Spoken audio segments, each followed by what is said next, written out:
आज तक रेडियो सुनता है सारा जहां। उस वक्त जब हमारा तिरंगा झंडा विक्ट्री स्टैंड पर खड़े हुए ऊपर को जा रहा था और मुझे ऐसा लग रहा था कि मैं भी फ्लैग के साथ ऊपर को उठता जा रहा हूं। 1948 के लंदन ओलंपिक के फाइनल में 2 गोल कर ब्रिटेन को 4-0 से हराकर देश के लिए स्वर्ण पदक जीतने वाले बलबीर सिंह सीनियर उस ऐतिहासिक लम्हे को कुछ यूं याद कर रहे थे।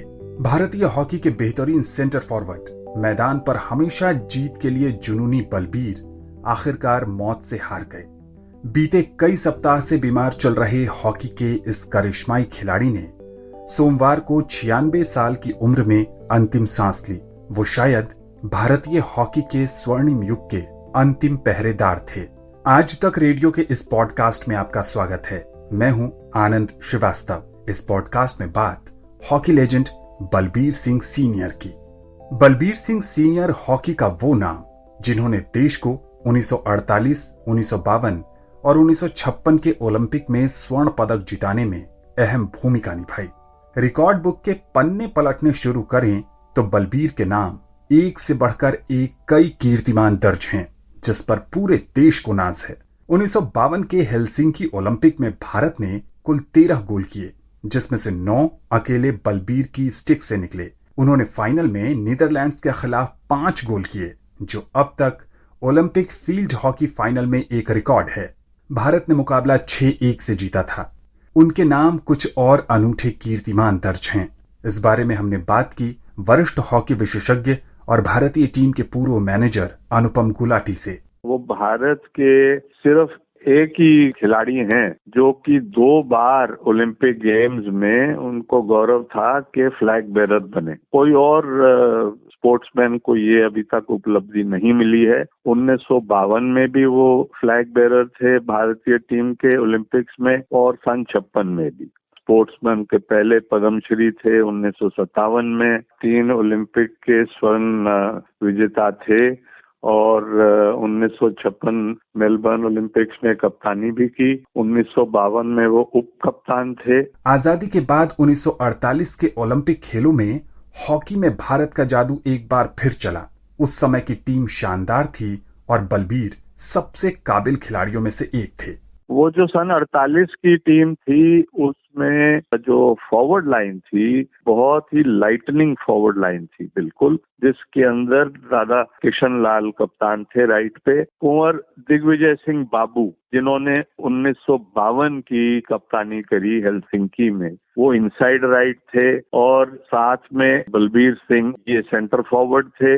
मेन अटैक्स जो होते थे वो राइट विंग से होते थे, जो कि उन्होंने मुझे बताया तो वो इलेक्ट्रिक होते थे, बिल्कुल राइट फ्लैंक से क्रॉस आते थे और बलबीर सिंह की बिल्कुल करेक्ट कोऑर्डिनेशन होती थी वो इंटरसेप्शन करने के लिए, या दिग्विजय सिंह जो बाबू के नाम से मशहूर हैं तो वो फीड करते थे। और इनका निशाना जो था बलबीर सिंह का, on the wrong foot opposition के डिफेंस को और ऑपोजिशन के जो गोलकीपर थे उनको बीट करते थे।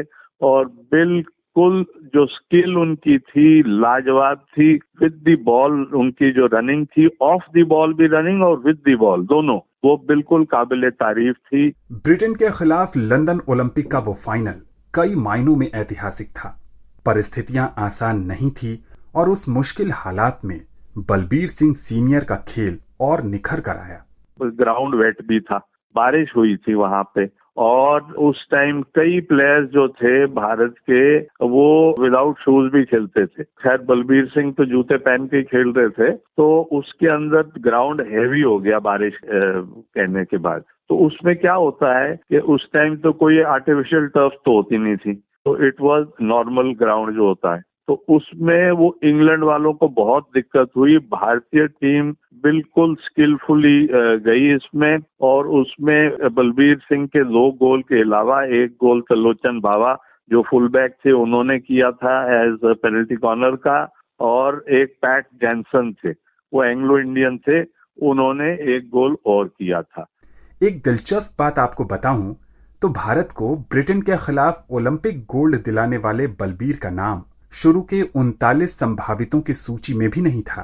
लेकिन जब देश भर में उनको शामिल करने की मांग उठी तो उन्हें टेलीग्राम करके बाद में राष्ट्रीय कैंप में ज्वाइन करने को कहा गया। कैंप में दूसरे दिन उनकी पसली टूट गई थी और उन्हें अस्पताल में भर्ती कराया गया।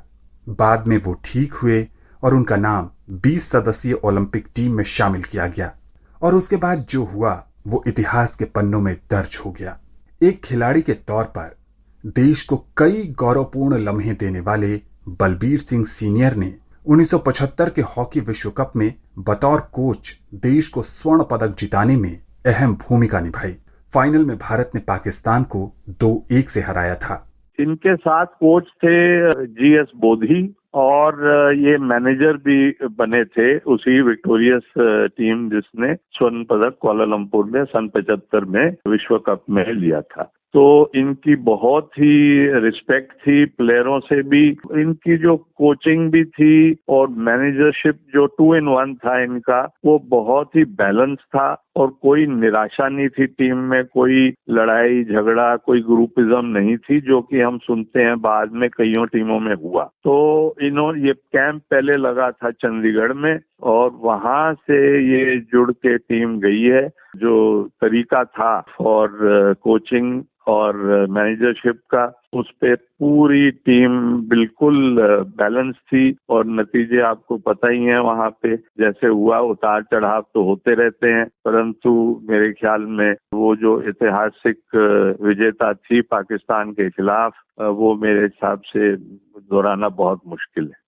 जितने बड़े प्लेयर उतना ही सहज व्यक्तित्व था उनका। अच्छे सुलझे हुए इंसान थे, बड़े हम्बल थे, ह्यूमिलिटी थी और कोई उनमें ये नहीं था कि पावर हंगरी थे या वो मतलब बिल्कुल ग्राउंडेड थे, जमीन पे उनके पैर थे, हवा में नहीं उड़ते थे और हवा में बातें भी नहीं करते थे। दुनिया बलबीर सिंह दोसांझ को बलबीर सिंह सीनियर के नाम से जानती है। इसके पीछे भी एक दिलचस्प कहानी है। उनका नाम सीनियर भी एक रोमांचक दास्तान है क्योंकि वो सबसे सीनियर थे। तो जब 1958 में टोक्यो में पहली बार एशियाई खेलों में हॉकी को इंट्रोड्यूस किया तो उनकी कप्तानी का जो रिस्पॉन्सिबिलिटी थी वो बलबीर सिंह के पास। अब उस टीम में एक बलबीर और भी थे और वो सर्विसेज वाले बलबीर थे जो लेटर ऑन मेजर होके रिटायर हुए, वो चंडीगढ़ में अभी रहते हैं, वो भी फॉरवर्ड थे। तो जब वो टीम बनी तो उन्होंने कहा ये तो 2 बलबीर हो गए, अब अलग कैसे करें। तब बलबीर सीनियर का नाम पड़ा एज बलबीर सीनियर, जो कि अब सारी दुनिया जानती है।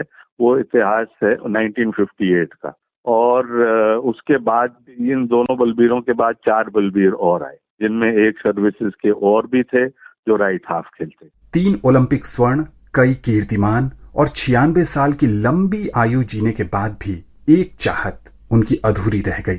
मुझे कई बार कहा उन्होंने, मेरी बड़ी ख्वाहिश है दिल की कि मेरे जीते जागते भारत की टीम या तो विश्व कप जीते या ओलंपिक का गोल्ड मेडल एक बार मेरी जिंदगी में आ जाए। तो मैं इससे ज्यादा और कोई मेरी ख्वाहिश जो है तो वो चीज मैं कभी नहीं भूलता हूँ उनकी, और वो नहीं हुआ उनकी लाइफ में, परंतु उनका योगदान बहुत ही ज्यादा था एज अ प्लेयर और उनका जो नाम है वो स्वर्ण अक्षरों में लिखा जाएगा हॉकी के इतिहास में इंटरनेशनल। उम्मीद है कि आने वाले समय में भारतीय हॉकी टीम ओलंपिक या विश्व कप का स्वर्ण पदक जीतकर उन्हें अनुपम श्रद्धांजलि देगी। भले ही बलबीर सिंह सीनियर अब हमारे बीच न हो, लेकिन वो आने वाली पीढ़ियों को प्रेरित करते रहेंगे। बलबीर सिंह सीनियर को उनकी अनूठी उपलब्धियों के लिए सलाम।